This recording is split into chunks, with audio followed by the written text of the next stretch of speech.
Hello hi welcome back സിനിവിശേഷന്റെ പുതിയ review വീഡിയോയിലേക്ക് എല്ലാവർക്കും സ്വാഗതം. അതായത് ഒരുപാട് ദിവസമായി വീഡിയോസ് ഒന്നും ഇടാണ്ട്. അതായത് അവസാനമായിട്ട് കണ്ടത് വാഴ 2 ആണ്. അതിന് ശേഷം വീഡിയോമേ ഇട്ടിട്ട് അതിന് ശേഷം എന്തൊക്കെ നടന്നു പോയി എന്ന് എനിക്ക് അറിയില്ല. ഒന്നും വീഡിയോ ഇടാൻ ഒരു ഒരു മൂഡിയില്ല. ഉണക്കായിട്ടാണ് ഉണ്ടായിരുന്നത്. അതായത് ആ പിന്നെ പറയാൻ ഈ ബാക്ക്ഗ്രൗണ്ട് സെറ്റപ്പ് ഒക്കെ ഞാൻ ഉണ്ടാക്കിയതാണ്. അതായത് ഞാൻ ജോലി ചെയ്ത് എന്റെ ഡ്രീം സെറ്റപ്പാണ് ഞാൻ ഉണ്ടാക്കിയിട്ടുള്ളത്. പിന്നെ വയർഡ് ആയിട്ടുള്ള മൈക്കിന്ന് വയർലെസ്സിലേക്ക് മാറി. ഇതൊക്കെ വാങ്ങിച്ച ശേഷമാണ് ജോലിയൊക്കെ പോയി. അപ്പോ ജോലിയില്ല. പിന്നെ ജോലി അന്വേഷിച്ചുകൊണ്ടിരിക്കുക. അതായത് ഇവിടെ കിട്ടുന്നില്ല. കിട്ടും. ഒരു ദിവസം കിട്ടും. കിട്ടാതൊന്നും വരത്തില്ല. കിട്ടും. പിന്നെ പറയുകയാണെങ്കിൽ ഇതൊക്കെ നടന്നു. അതായത് ഇതൊക്കെ വാങ്ങിയതിന് ശേഷം ജോലിയൊക്കെ പോയി. വേറെ ജോലി കിട്ടി പറഞ്ഞിട്ട് ഈ ജോലി വിട്ട് പക്ഷെ രണ്ടും ഇല്ലാതായി. പറഞ്ഞ കാര്യമില്ല. സോ അങ്ങനെയൊക്കെ ആയിട്ടാണ് ലൈഫ് ഇപ്പോൾ ഉള്ളത്. പിന്നെ അങ്ങനെയാണ് ഒരുപാട് വീഡിയോസ് ഒന്നും ഇടാത്തത്. ഒരു മൂഡൊന്നും ഇല്ല വീഡിയോസ് എടുക്കാനോ ആ ഒരു ത്രില്ലൊന്നും ഇല്ലാതെ പോലെ ഒരു മടുത്ത പോലെ ഫീൽ ചെയ്തുകൊണ്ടാണ്. സോ ഇങ്ങനെയൊക്കെ ആയതുകൊണ്ടാണ് വീഡിയോസ് ഒന്നും എടുക്കാത്തത്. സോ ഫൈനലി അങ്ങനെ ദൃശ്യം 3 സിനിമ കണ്ടു. സോ സിനിമയുടെ റിവ്യൂ വീഡിയോ ആയിട്ടാണ് വന്നിരിക്കുന്നത്. ആസ് യൂഷ്വലി നമ്മുടെ ചാനൽ റിവ്യൂസ് എന്നാണ് പറയുന്നത്. സോ അങ്ങനെ റിവ്യൂ വീഡിയോ ആയിട്ടാണ് വന്നിരിക്കുന്നത് ദൃശ്യം 3. സോ അങ്ങനെ ദൃശ്യം 3 സിനിമ കണ്ടു. സിനിമയെ കുറിച്ചൊക്കെ പറയുകയാണെങ്കിൽ കണ്ടിരിക്കാം സിനിമ ആയിട്ടാണ് എനിക്ക് ഫീൽ ചെയ്തിട്ടുള്ളത്. അതായത് ഒരു ഫുഡ് വാച്ച് എന്ന് വേണമെങ്കിൽ പറയാം. ത്രില്ലിംഗ് ആയിട്ട്.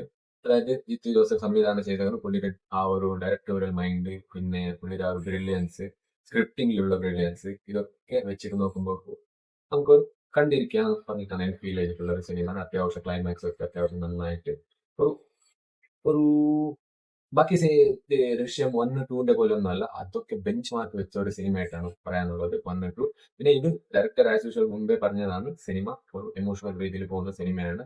അതായത് വലിയ ട്വിസ്റ്റോ ഡാൻസോ ഒന്നും പ്രതീക്ഷിക്കണം എന്നൊക്കെ പുള്ളി പറഞ്ഞത് കൊണ്ട് അതേ രീതിയിലാണ് എനിക്ക് വലിയൊരു ഹിറ്റായിട്ടൊന്നും തോന്നിയിട്ട്. എന്നാലും നന്നായിട്ടുണ്ടായി. ഓക്കെ കണ്ടിരിക്കാം. ചില ക്ലൈമാക്സ് ഒക്കെ ഉള്ള അത് നമ്മൾ ആ മുമ്പ് കണ്ട അതേ ഒരു രീതിയിലുള്ള സിനിമയായിട്ടാണ് എനിക്ക് ഫീൽ ചെയ്തിട്ടുള്ളത്. പിന്നെ പറയുകയാണെങ്കിൽ അതായത് നമുക്കറിയാം ജോർജ് കുട്ടി എങ്ങനെ പുള്ളി അത് 2 സിനിമ കണ്ടതുകൊണ്ട് നമുക്ക് ആ പുള്ളിയുടെ ബ്രില്യൻസ്, പുള്ളിയുടെ ആ ഒരു ലക്കി പാട്ട്, അതായത് പുള്ളി പുള്ളി എന്തെങ്കിലും ഒന്ന് ഒപ്പിച്ചിട്ടുണ്ടാവും എന്ന് പറഞ്ഞിട്ടുള്ള നമുക്ക് അതൊരു മുമ്പേ തോട്ടിലുണ്ടായതുകൊണ്ട് നമുക്ക് ആ രീതിയിൽ തന്നെയാണ് പോകുന്നത്. ക്ലൈമാക്സിങ്ങൊക്കെ ആയിരിക്കും പോലെ പ്രെഡിക്റ്റബിൾ രീതിയിൽ പോകുന്ന സിനിമയായിട്ടാണ് എനിക്ക് ഫീൽ ചെയ്തിട്ടുള്ളത് ദൃശ്യം 3. പിന്നെ പറയുന്നത് പെർഫോമൻസിനെ കുറിച്ചിട്ട് പറയുന്നത് എല്ലാവരും അവിടുത്തെ ക്യാരക്ടറും നന്നായിട്ട് ചെയ്തിട്ടുണ്ട്.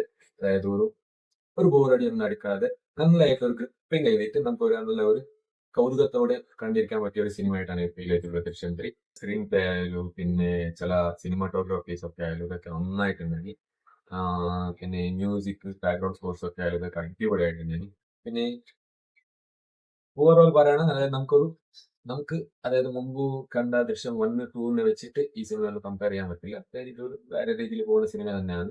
ഒരു അതിന് ഒരു വ്യത്യസ്തമായിട്ട് രീതിയിൽ പോകുന്ന ഒരു സിനിമയാണ് ദൃശ്യം 3.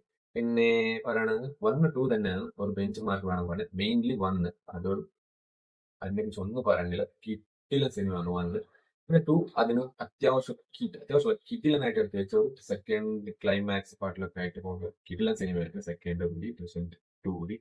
പിന്നെ അതേപോലെ ദൃശ്യം 3 അത് കണ്ടിരിക്കാൻ പറ്റിയ ഒരു സിനിമയാണ്. വലിയ ഒന്നുമില്ല, പ്രതീക്ഷിക്കുന്ന ഒന്നുമില്ല. എന്തായാലും അതായത് നമുക്കൊരു ക്യൂരിയോസിറ്റി ഉണ്ടാവുമല്ലോ 1, 2 ഇങ്ങനെയൊക്കെ നടന്നത് കൊണ്ട് ദൃശ്യം 3 എന്തായിരിക്കും എന്ന് ആ ക്യൂരിയോസിറ്റിയിൽ പോയത് കൊണ്ട് ഒരു ആവറേജ് ആയിട്ട് ഫീൽ ചെയ്തതായിരിക്കാം പറഞ്ഞിട്ട് എന്റെ ഒപ്പീനിയൻ എനിക്ക് തോന്നിയതാണ്. എനിക്ക് ഈ സിനിമ കണ്ടപ്പോൾ ഇങ്ങനെ ഫീൽ ചെയ്തതാണ്.